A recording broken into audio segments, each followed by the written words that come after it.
Hey guys, welcome. Now this is a brand new show called No Holds Barred with Uru on the House 24 network. I'm going to start the show by talking about dating London girls versus dating Nigerian girls.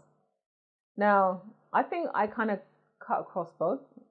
You know, I can be a London girl or I can be a Niger babe, depending on how I feel and where I am. So I think I'm in the best position to talk about both sides, really. Yeah, I am. I don't care what you say.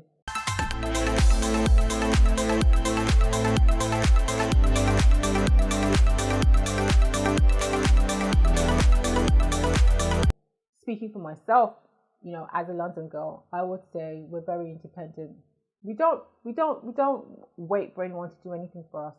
You know, we pay our own rent, we pay our own bills, you know, we pay our way to work, to school, whatever it is we're doing, pay for our own hair, our own clothes. You know, you can go out on a date with us and we would offer to pay, you know, our own part of the bill on the date.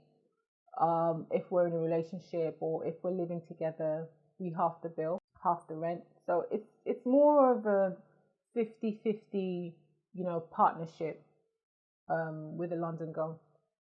You know, so we don't really have, we don't feel entitled to your money or for you to do stuff for us, because I think really and truly the way the country is set up so that you are independent, you know, so you can do things for yourself.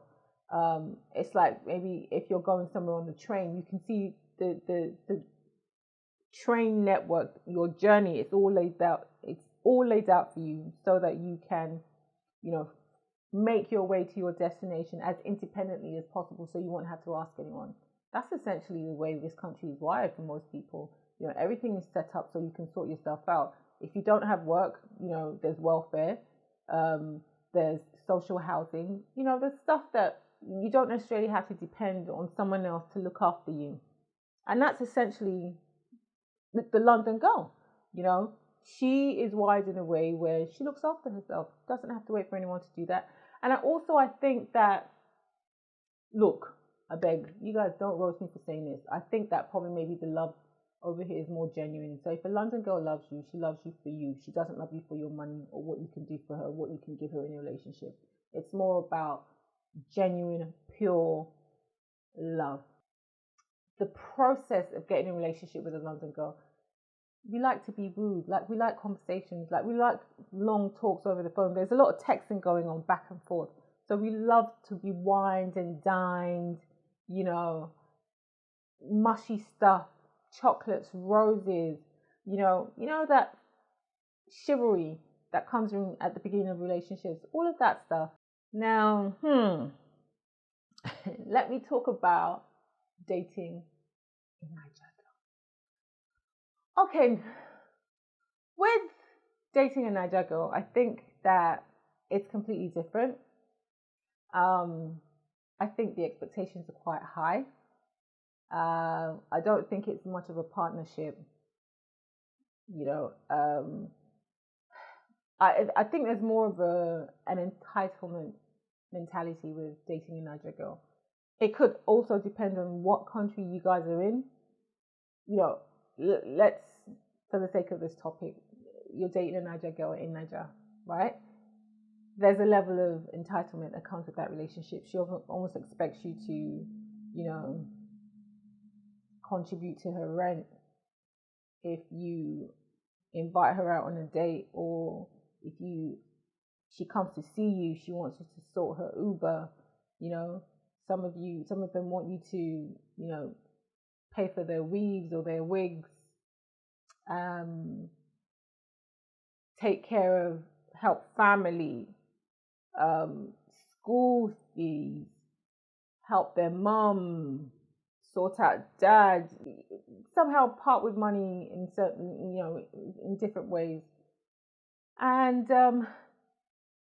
I always kind of question if the love is genuine, because you realize that if you're not doing some of these things, then you're not appreciated. If you're not paying bills or money for upkeep or if you don't give anything at all, it's almost as if they won't love you. And I don't mean to generalize, guys, but remember, this is no holds barred, so I'm allowed to just be free and speak. Yeah, so if you disagree with me, sorry, but having spoken to a lot of people and, you know, spending a lot of time on relationship blogs, I see and read a lot of these things, and we have conversations. We know what goes around, and I'm a Nigerian girl as well. Not that I do these things, but obviously, I'm surrounded by these type of relationships, and that's the reason why I can speak confidently about them. Yeah, and then also I think dating a Nigerian girl, I think things happen really quickly. Like, you guys go from dating to intimacy really quickly. Well, I think it cuts across both. Actually, it's not really about Niger or London girls or that kind of thing. But I think that intimacy can sometimes work out to be an exchange. It may not necessarily be love. It may just be that, okay, if I become intimate with him, he will do these things for me. Also, I think with dating a Nigerian girl, I think perks come with it. She will cook for you. She will clean for you. She will wash for you. London girls ain't going to do that. London girls will not do that. I definitely won't. So in essence, those are my comparisons in terms of dating a London girl and dating a Nigerian girl. Look, guys, you're not left out. I'm going to talk about dating you guys as well. Dating a London boy versus dating a Niger boy. But that is next week's topic. So guys, if you're a London guy or if you're a Niger guy, tell me, what's your experience dating the opposite sex, be it a Niger girl or a London girl, or someone who isn't Nigerian? What's been your experience? What's the love like? Is it genuine? Is it pure? Are there expectations? Are there entitlements? Let me know. All right, guys, till next time on No Holds Bars with Uru.